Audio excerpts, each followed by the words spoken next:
ఆంజనేయ అటు చూడు. ఎవరో ఇద్దరు వ్యక్తులు ఇటే వస్తున్నారు. మనల్ని పట్టివ్వడానికి వచ్చే వాలి యొక్క అనుచరులై ఉండొచ్చు.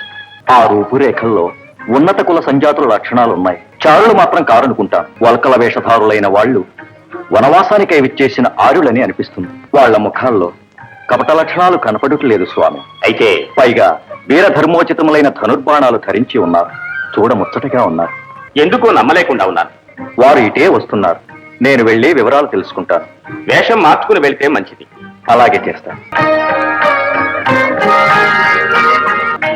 ప్రభు ప్రభు ప్రభు ప్రణామం. ఆకారాల్లో అవతార పురుషుల వలె ఉన్నారు. మహాత్మా, తెలియజేస్తారా తమరెవరు? ఈ విషయాలు అడగడానికి నువ్వెవరు? నేను ఈ సమీపాశ్రమంలో ఉన్న బ్రహ్మచారిని. అనుష్ఠానం ముగించి ఆహార అన్వేషణకి ఇటు వచ్చాను. నా ప్రశ్నకు సమాధానం ఇవ్వలేదు. ఏ పరిచయం లేని నీకు అలాంటి వివరాలు చెప్పాల్సిన అవసరం లేదే.